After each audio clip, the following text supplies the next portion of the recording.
This year, how will you use video storytelling to reach more moms and enrich their lives? Today's guest runs an agency called FUNGI Media that helps a lot of brands, big brands, answer this question. We cover a lot during this episode, so get your notepad ready. Like using employees as influencers, the context of when it's a conversational short video shot on your iPhone versus a more polished produced piece, and everything in between. Three brand examples, creating a content librarian role, and the perfect formula being a mix of convenience plus enriching or entertaining. Matt Cornelison is a video marketing strategist and award winning visual storyteller for Fortune 500s and elite military units. Matt's also a former U.S. air guitar champion and Robert Goulet Mustached American of the Year. You can check out the YouTube version of this podcast to see his stash. He's here to guide your content strategy and make sure we're having fun along the way. Welcome to Marketing with Empathy, the podcast for brands that want to target and engage moms. Moms influence or control 85% of all household purchases, making them a lucrative market to figure out. But many brands struggle to connect with moms through their content. Even if moms aren't your only audience, they are a critical one to figure out for so many brands. And if that's you, you're in the right place. I'm your host, Sarah Panous, and I have more than 20 years of experience working with big brands to small brands, including Sleep Number, SheFit, American Express, LegalZoom, and more.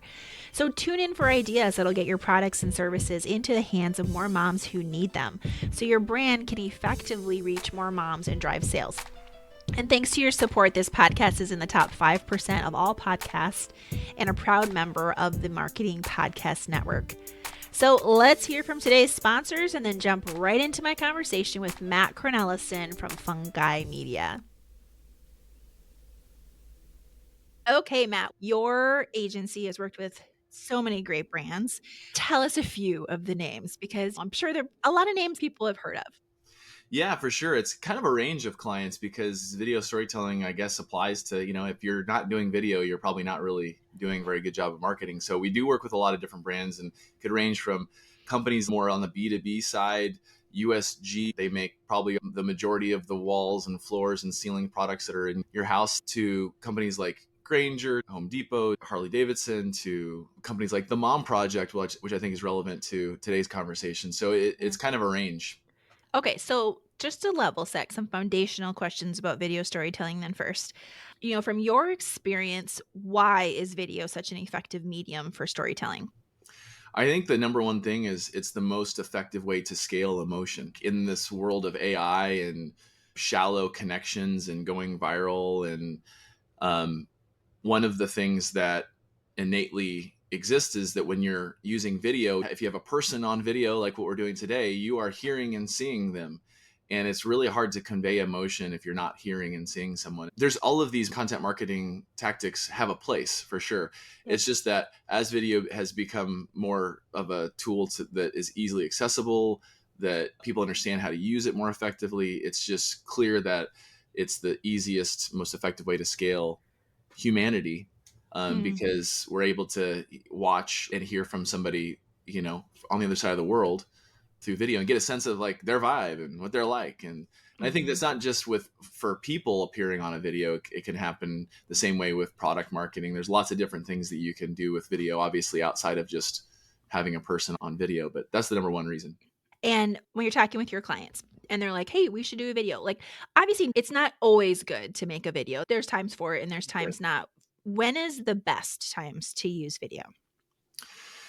Yeah, that's a good question, because it can often be like, if you have a hammer, everything's a nail, right? So we are a video first creative agency. So we do a lot of other things outside of video. And sometimes the answer isn't just let's make a video about it. And I think one of the biggest things that people try to do is, and marketers are still guilty, is let's make one big video that does all things. It communicates like the value proposition of our product. It tells people about who we are. Then it also communicates like all of this logistical information about how to contact us. And then it does X, Y, Z, A through Z. And that is where we get into trouble, because when you make it for everybody and for all things, you're making it for nobody, and nobody's going to tune into it, because what people need to understand is we're talking to different people at different moments and different channels. And so that's one of the biggest no-nos, I think, when I see people are like, let's make one video, let's communicate it all. And because that could be something that's like, well, no, that's actually that part of the communication should be done on your webpage through copy. And we're talking about maybe less emotional topics. We need to communicate just information. Mm-hmm. um, Video is not always a great use case in that, there's lots there that might be a white paper, that might be an article. We might need to be creating some sort of a deeper dive reference tool that gives people the manual for our product, or that's just educational in nature. And we don't necessarily want to make the 3 hour long webinar video that nobody's going to watch, and where they could just thumb through to the manual and get the answers that they need that way, or the white paper or the research piece or whatever it is. So I think those are two use cases where don't use video to do all things in one video, and then don't use it for every need, especially things like a research paper or a white paper or something that's more of a long form reference guide. Yep, that makes complete sense.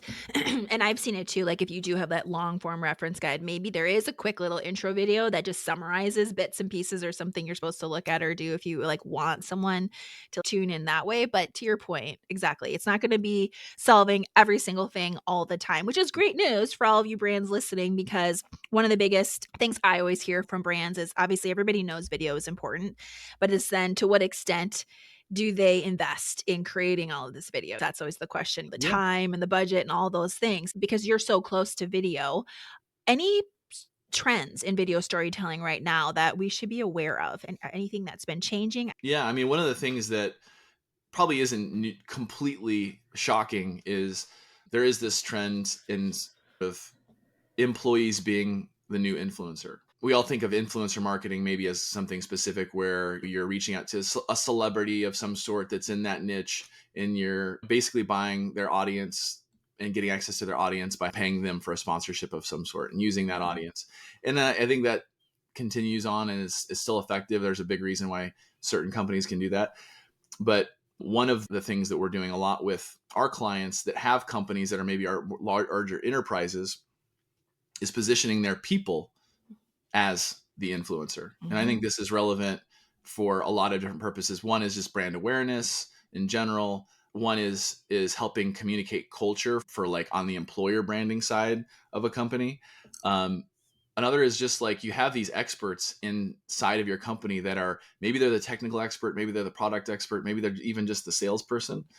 And their job is to answer questions, be helpful, be the guide to the customer, to the prospect, to the partner. And by putting a face to that, having a real person get on video and sort of position them as the expert in the room, but not only for information's sake, but like give a face to that communication. Again, we're scaling human emotion, and we're not just thinking about information, we're thinking about connection, and the way people connect is through human emotion. So that is a big trend that it's been around for a while, but it's really blowing up more and more. And you'll see that like where a company will post the same piece of content on the executives, like the CEO's profile on LinkedIn or Instagram or whatever, and the same one on their company profile. Yep. And the company profile gets hardly any engagement compared to that executive, for example. That's a really big trend, is just the employee influencer. How do you answer the brand question though, that when they say, well, what if that employee leaves? Then can we still have the video, or do we have to pull the video? Yeah, and it's a funny. I think of it as kind of a funny question. Is like, well, should we not invest in our employees at all? Mm-hmm. Like what if they leave? Because employees, that's what they do. Some of them will leave, and it's a little bit of hedging your bets. And I think investing in your employees and their personal brands on one side, there's a mutual benefit from the company and from the person, is they're going to stay if they're feeling like they're being invested in, if they feel like this is an opportunity for them to spread their wings and get their message out. Not all of them, some of them will, and then some of them will leave. But that's what we're doing when we hire people, is we're taking a bet that they will stick around, and we're not planning for the worst. We're sort of investing and hoping and planning for the best and knowing that some of them will leave. Mhm. So I don't know that there is the silver bullet to that answer, but I hear that question a lot. I hear that concern a lot. And I think the answer is just like, what if they do? And I would add to that, so I used to run corporate content marketing at Sleep Number, and that question would come up as well when we were featuring employees. In addition to what you said, I would just add, it depends on what the video is saying with them in it. If it's a testimonial video of them talking about how much they love working there, then obviously no, you can't keep running that after they're gone. But Oh, if it's sure. Right. them and their like expertise and talking about something general to like a culture or answering a specific question that your customers maybe have or things like that, then I think it's totally fine to keep using that piece of content because it's still answering it from someone who was close to the company. Just making sure that you have permission with that employee at the start when you Yeah. do those videos to make sure that we own this, we can keep promoting it so there's no backlash in the future. And I think it boils down to budget concerns, right? Because people are like, well, I'm investing in this video and the time to create this video, so I want to be able to use it as long as I can, which I I get. think that's a great other side of it. And you've seen that perspective. And the more we do work a lot with corporate communications managers, and that is oftentimes a concern. I think it's becoming less a concern as people just become more familiar with using video, getting more out of their people and employees and positioning them in a way that's mutually beneficial. And I think it's helpful to understand like when to make more investment in video and to make less. And because I think what's happening, another sort of trend that's sort of been happening for a while is if we can think about video as a conversation and less as like we're making the Hollywood movie that's going to be the one thing that we make for the rest of our lives, then it takes the pressure off, I think, corporate communications manager or any kind of marketers to think like, oh, okay, well, there's going to be times where it makes sense to invest more in a brand video, for example, that might not feature key employees. It's a little bit more evergreen in that way, and we're going to put some more dollars behind it because it's going to be kind of our one of our mantelpiece pieces that lives on beyond just 1 year.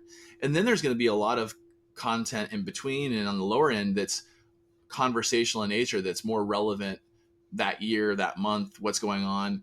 And that's where we can position our people, and that might be more a cadence, a series, some sort of a thing where you're featuring people once a month, and we can talk about what those examples could look like. But I think that type of content doesn't require as big of an investment, and it's lower risk as well.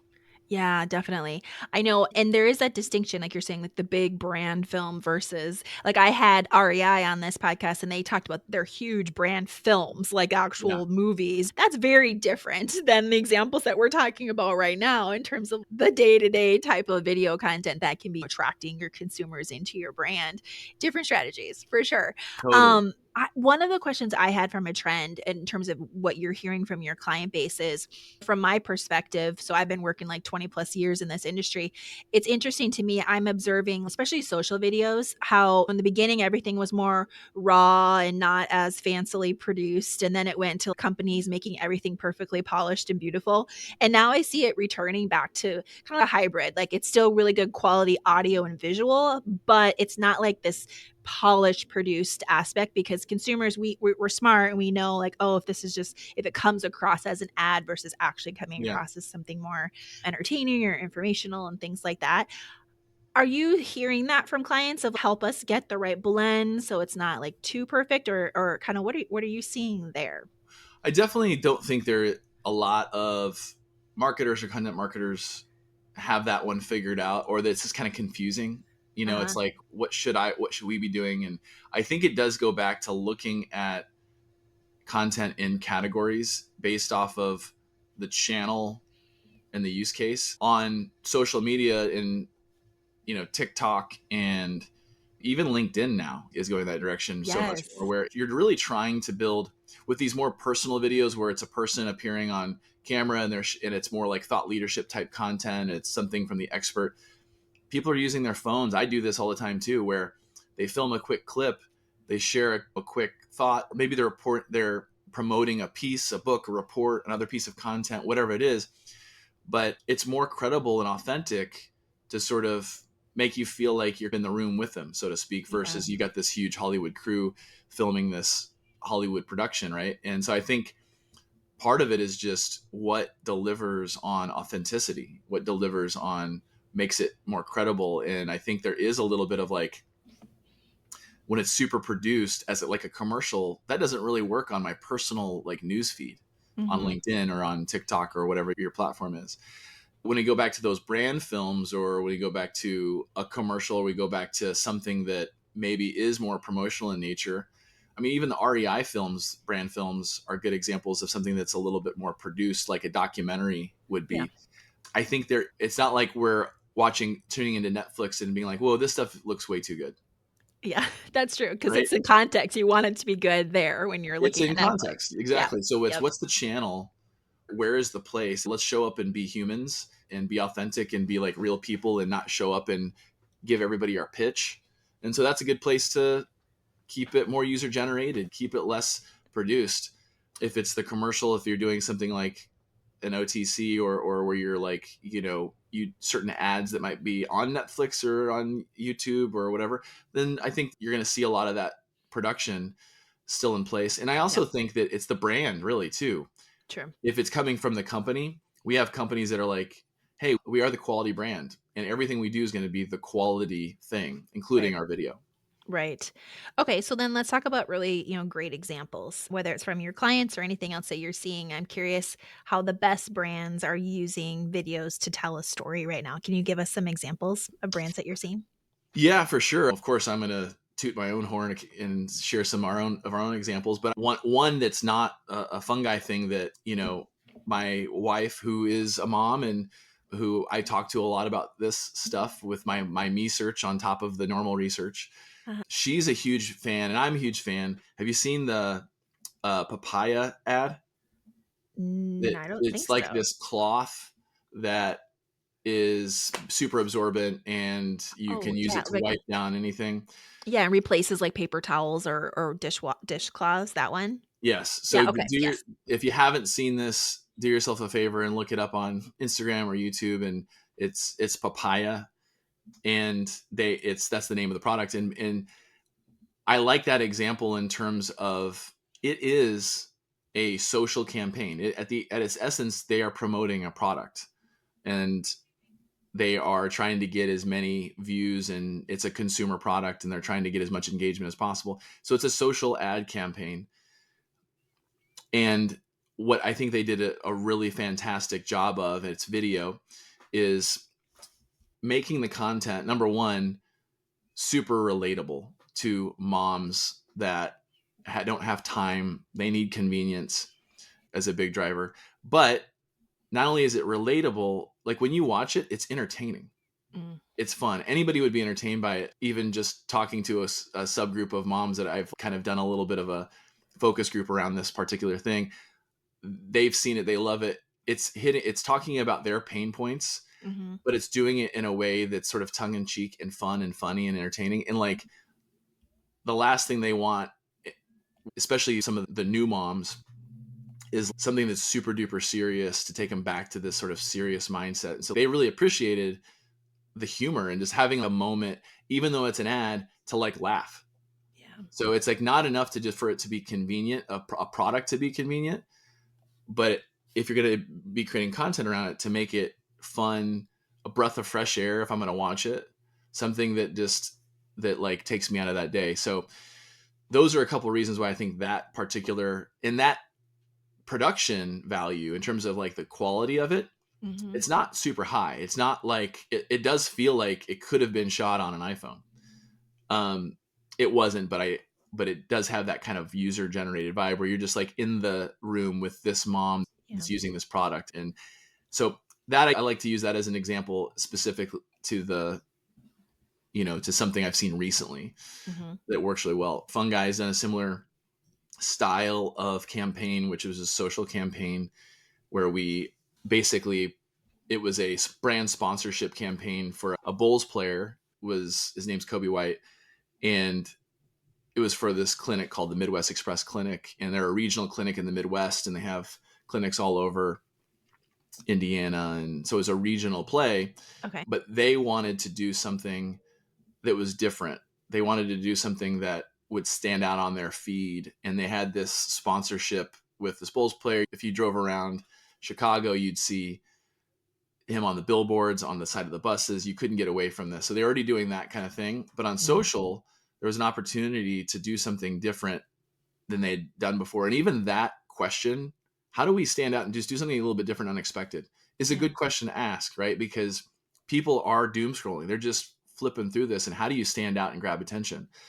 And so going back to similar to the papaya thing, let's do something fun and unexpected with this player when we're typically producing sort of these kind of dramatic, what it's like to be a player and why it's so hard and why it's so serious. Let's do something fun and funny. Mm-hmm. And so we produced this sketch series where Kobe White, the player, was an intern at the clinic, and hilarity ensues with his crazy sports ideas, right?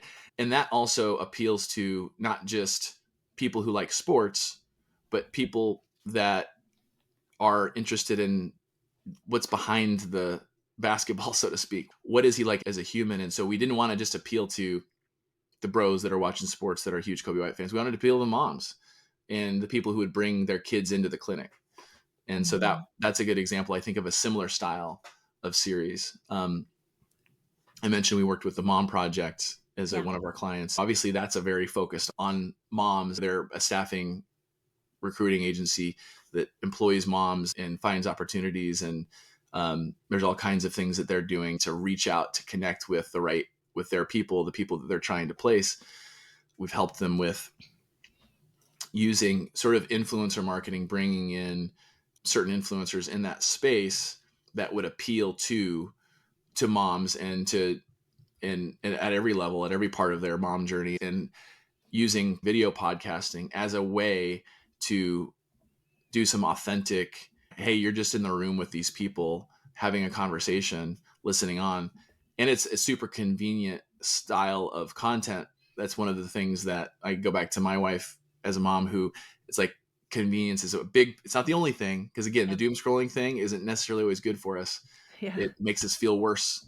So convenience isn't the only thing, but it is super convenient to be able to pop on a podcast, and whether it's video or just audio, and dive into a topic or a subject that's maybe enriching, right? And I think Mm-hmm. if you can combine content that's super convenient and meets people where they're at, but also is enriching or also is entertaining, then I think you've got the perfect recipe there. So those are a couple of examples, I think, whether it's Fungi or other people, that are working really well. It's Yeah. authentic, it's convenient, it's enriching. Mm-hmm. Question on the podcasting aspect that you did with the Mom Project. Did they already have a podcast before and then you helped bring the guest in? Or was this a new idea of, hey, let's create a brand podcast and bring these people in to be able to serve our customers who are these moms that are, Yeah. looking for jobs that we're helping connect with jobs in the market? Yeah, and this is more of a series. I think one of the things people hear podcasts, like another podcast, like, do we need Mm-hmm. another podcast? And I think the answer is yes, if you understand the why behind what you're doing. And Mm-hmm. it's not just, let's make a podcast. Yep. So in this particular case, it was a very short series, Okay. and it was meant to be a kind of a moment in time type of a thing. And had people are familiar with Marie Kondo. She was the influencer on the podcast, and that obviously brought in a lot of people to Yes. to the Big table, right? name. Yep. But then to have a conversation around this particular niche around moms in the workforce Yep. was a unique spin on something you might have heard from someone like her. And so I think Mm-hmm. that's where it's like okay, well, what's the different thing? What's going to be the thing that like stands out in the content, not just the fact that it's this famous person? Yeah. And I also really love that you brought that up too about podcasting being a series, because you don't have to, like everyone listening, when you create a podcast for your brand, if you do, it doesn't have to be something that lives on years and years. It could be just a planned series where we're going to do this as like a limited run. We're going to hit on these really impactful topics that are going to matter. And then that's what you package up and share. It's kind of like a book, if you think of it Yeah, that way, where you have like, here's the book, but here's the podcast on like these topics. And then you just milk the heck out of it and share it wherever it makes sense across totally. your brand. But I thank you for bringing that up, because a lot of people don't think about podcasting a short-term thing. They think it's this long-term commitment. Yeah, It yeah. can be, but it doesn't have to be. Yeah, I think that's a great Mhm. point, Sarah, because I do think that there is this sort of like visceral reaction for some marketers, like, I don't want to make a podcast because of what podcasts are. Yeah, Sometimes the conversation for me goes like, this could be a podcast, but it's not like a podcast the way you're thinking about it. And then that's they're a like, great okay, tell me more. Because again, it could be a series, it could be a yeah. short run, it could be a moment in time, it could be based on a very particular thing that's interesting in that particular year. So Hmm. you got to think differently than just the way we think of podcasts, Yeah. traditionally. Okay, great. Thank you for sharing those examples. It's always helps visualize it in our brains when we hear about how other brands are doing these things. I'm also like personally a really big fan of when I help brands with like content strategy and we're looking at their storytelling stuff. I'm a big fan of repurposing existing content if they already have a lot of good Yeah, things that have been absolutely. created and just thinking of how to make that content in different ways. And I think there's a huge opportunity for companies to look at their existing written or audio content and think about ways to make some of it into videos. So I'm curious, do you run into that with any of your customers where they're like, "Hey, we have all this old stuff, like how do we make it fresh and new from like a video perspective?" Yeah, Or are they so not many thinking about that? opportunities. I think that's a great point because I think people will think about like, and that's one of the things with larger organizations, they get caught in, they have these different groups that are making things. Yeah. And sometimes they're not talking to each other and they're like, in video world, they might be going on the same video shoot, not know it. And so if Yeah. you can coordinate, but if you can think about using the stuff that you've already got in the can in a couple different ways, then I think that's really important. So Yeah. what you mentioned, if we already have written content, how can we turn that into video, for example? One of the low hanging fruits there is sometimes we have employee or customer testimonials already that are maybe we're using on our website. We've already got approval on.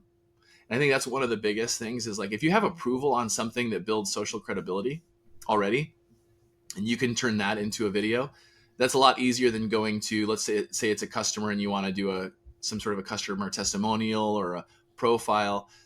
um, if you already have that approval, it's much easier to get a second yes than it is to get a first yes. It's And so very they've true. already said yes and say, hey, we'd like to promote, do a cross promotional thing. We'd like to just turn this thing that we already did into a video. You've done the legwork already. You already know what the message is, you know what the story is, and now it's just getting that on camera. So that's not repurposing video for another use case video, but it's taking what you've already done and building on it. That's one huge low hanging fruit that people can take advantage of. And then obviously we're talking about podcasts, long form content, right? That we Hmm. can cut down and splice down into a lot of short form content that can be shared across an entire year if you're really good at it Yes. and you have an idea of what your content marketing calendar looks like. I think one of the biggest underutilized, this is like a big use case for AI, is to have basically somebody play the role of librarian Hmm. that can go into the archives and pull out the right piece of content at the right time for the right use case. For example, if you're going to be talking about a specific topic area, maybe you've already done a podcast that has a bunch of great clips that could be used for that use case 6 months from now. Some of our clients are making so many things all the time, constantly, Yeah. every single week. We had like clients that we have 4 video shoots in 4 different cities last week. Same client. Mm. Like that's the amount, the scale. Some of these big companies are producing content, Hmm. and how do you organize that in a way then that you could use it for the next 5 years? Yeah. And so that could look like a video shoot where you capture people on camera and some really cool footage, for example, and that gets used as like a customer testimonial, but then it gets used as, and some depending on your business, those testimonials could be put into a larger highlight reel of other testimonials. They could Hmm. be put into your sort of brand video that features different customers. That could be put into, clipped down into really short social clips that could be shared across all platforms. There's so many different use cases if you can look at that content. Start with the strategy and the content marketing calendar, and then sort of reverse engineer and say, what do we got that could they could start repurposing. And I think it's sort of limitless Yes. possibilities. I agree. And I would add to that too, having worked inside corporate myself at Sleep Number, which is $1 billion sleep retailer, the thing that really helped us a ton was having a shared content calendar. Mm, Before, when we didn't have one, all these cross teams didn't know what everybody else was making. So to your point, but you're wasting efficiencies and dollars yeah, and time when we create this shared content calendar so all the teams that made content across the company could actually see what other people were making or knew what was coming up. Then all of a sudden it was like, hey, I see you have this shoot in a couple months on this topic. Could I get a couple clips about this? All of a absolutely. sudden it was like merging, and you save so much time and money when you do that. And it creates such great allies internally between teams because then you're all in it together, you know? And I found that I it's love way that. easier to ask for budget when you're supporting multiple teams versus like, hey, we want this budget for this video shoot for our group versus, hey, this video shoot's actually going to serve these 10 other teams. It's a lot easier to get a yes, from that perspective from leaders if you have to get those approvals too. I think there's just to add on to that, like Yeah. one is budgeting, right? If you're trying to get that yes, if you're that leader that's corporate comms, marketing, whatever your place is, sometimes that looks like we can go halvesies on the budget because it's Yes. going to be, we're going to actually only use half of the budget we plan on because the other piece is going to be covered by marketing Mhm. or brand or whatever. And then I think the other thing is if you can have an entity, Fungi plays that role, like the company I work for, where we are like the library, the historian, and for some of our clients. But if you might have an internal resource that can do that too, whatever you have a resource that can bridge the gap between the departments. First of all, breaking down those silos is huge. So they're talking to each other all the time. But if you can have somebody who's that third party that is in charge of actually telling the story, doing the work, and they can go to the corporate comms team and say, hey, we're doing this with marketing next week. And they know your story, they know your brand, and they're a partner of yours, not just a vendor. They can say, hey, what about this and this? And then corporate comms team can react and say, yes, yes, no, here's here, yes, but yes, and whatever. And I think that is a big advantage when companies have that role, whether it's an agency or a partner or an internal resource. I agree completely. And I think, folks, for you listening too, if you're hearing this and you're like, gosh, we don't have anything like that, maybe that's the light bulb moment that could come across in this conversation, even is like starting to make sure you get organized to house everything in a central Yeah. place so that if it's an internal person or an external person that can be like looking and knowing and going through all these things. In all my interviews I've ever done with different brands and just the companies I worked at, I had Red Ring Shoe Company on here, and they're 100+ year old company. So they have tons of really rich history and they do a Mm, great job with storytelling. They actually have a role that is librarian. So when you said that, it reminded me of that.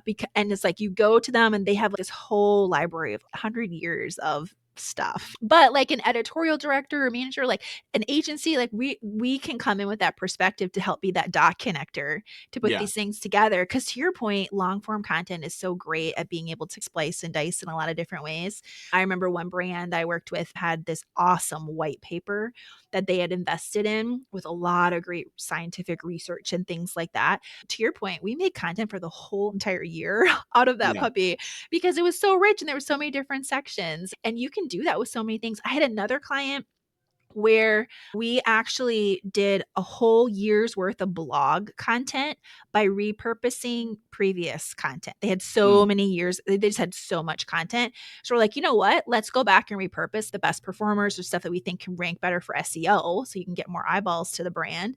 We just spent that whole entire year repurposing previously written stuff. And then some of it we make into visuals like infographics and images, and some of it into videos and things like that. But you don't always have to go back to the drawing wheel if you already no. have rich things that you can just make better. Yeah. I love And that. I love that example of the white paper that was like your opus, Yes. for the year, because even just on, I mean, there's other types of content you could pull from that for a lot of different purposes. But if you just stick to the video thing, Mhm. make the teaser that launches the thing and make that an exciting piece that's a 30-second piece that you could use for a variety of purposes. Make the 20 short clips with the interviewed expert that was an author on the piece or that was a Yeah. contributor to the piece that just breaks out that white paper into 20 different little short clips. Maybe make the explainer version, if it's science based. I still think there's a great use case for very visual explainers for things like science and engineering that like you can really only communicate through visuals. Yeah. Um, explain the science in a 3, 4, 5 part animated explainer piece series. It's all being pulled from this opus that's been approved. So you're not like risking, Yeah. all right, we got to go through this whole process again of like, gosh, get the messaging right and all the approvals that sometimes these big things take. Yep, agreed. Okay, so obviously your company works with a lot of different brands that serve different industries and different people, but if we niche in and we just think about women specifically, women and moms, of course, are there any additional insights you've learned that may help anyone else listening just try to help get their products and services into the hands of more moms that need them? I think that convenience is a good start, but it's not enough to just get people to click and to watch. Like if you're not enriching their lives through entertainment or education in a way that meets them where they're at, then it doesn't matter how convenient it is. Because I think more and more and more people are focused on understanding their mental health, their wellness on top of their physical wellness. And they know that we're learning more and more that the doom scrolling thing isn't enriching and it isn't helpful. And so if our number one goal is to just get people to click and that's it, then we've sort of failed. And we've failed our audience too if we care about them. And what I think we need to focus on is start with like the question about what's going to enrich their lives when our little perspective, whether it's education about a certain topic area that our audience cares about, or if it's even just entertainment. I go back to some of those examples I gave earlier. Um, if we're not giving them a moment where it just feels better, or I learned something, I was able to like grow a little bit, then I think that we're missing the mark there. So to me, convenience is the barrier to entry. Enriching somebody's life is the goal. Yeah, beautiful. Okay, well, anything else I should ask you about related to video storytelling that I haven't yet that you'd like to add? Investment's growing. It's not shrinking. It's not going away. It's just more and more and more. At some point, you got to ask the question, is there like a saturation point here? And I don't think that's ever going to happen as long as technology continues to advance and it becomes easier and easier to reach people where they're at. The biggest takeaway here is obviously you should be doing this, but to do it really, really well and to understand that it's all about your audience. And I think that as marketers, we kind of get that on the surface, but really putting the pieces together to in video world to not only reach people, but to again enrich their lives. That's kind of the thing I want people to take away is like there's a skill set to that. There's a reason why documentary filmmakers are so effective. There's a reason why storytelling is the most important skill today and will continue to be so. It's not ever going to go away. Where a lot of other skills might sort of change and evolve, storytelling at its heart, and that totally applies to video, is going to be the number one skill. So doing it well is the challenge, but at least you should start doing it. And I have a coffee mug that says you can't fail if you don't try. Hmm. And that's meant to be kind of a joke. Like, please do try. It's okay to fail, but make sure you're doing it. Well, on that note, tell us how people can connect with you personally and also learn about Fungi Media. Please reach out to me on LinkedIn. I'm always sharing tips and tidbits on creative, on storytelling, on content marketing, on video. And you can certainly find us fungimedia.com, FUNGI. We're fun guys and fun gals. It's the dad joke. But if you really are interested in why we named it that, I'll tell you the deeper story some other time. Okay. That's the end of our conversation. We covered a lot of different topics, didn't we, related to video storytelling. I took a ton of notes. I hope you did as well. Kind of recap some of the key points that stood out to me, especially were the aspect of using employees as influencers, something I've long supported and agree with, and is a big opportunity if you're at a company with multiple employees. I thought Matt's insights around humor and how you can use humor to relate to moms because life can be kind of stressful and overwhelming and they're handling a lot of things. It's spot on in terms of using humor as a way to relate, help a mom laugh, give her that break in the day, not take everything so seriously. Some topics are very serious, but everything doesn't have to. We talked through 3 different brand examples: Papaya, The Mom Project, the Midwest Express Clinic's partnership with the Chicago Bulls player and how they infuse some humor and kind of behind the scenes to appeal to the mom audience, bringing their kids to the clinic that wasn't on the nose sports related. That was really smart. We got into ways of repurposing content and how you can think about video and different ways to do that, in addition to like short podcast series, because not all podcasts have to run for 5 years like this show has been. There are different ways to think about the content that you're creating. And also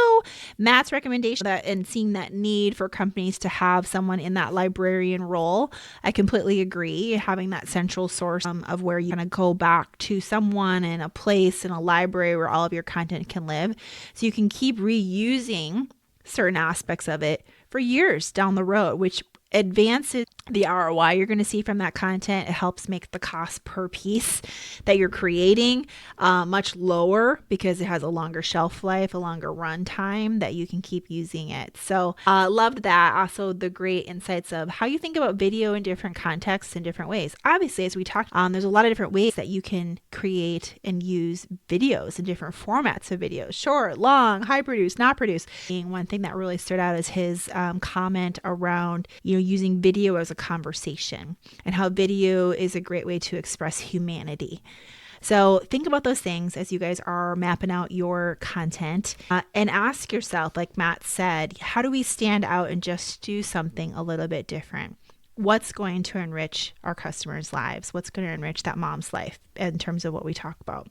So great points from Matt. Thanks for being on the show. And until next week, God bless.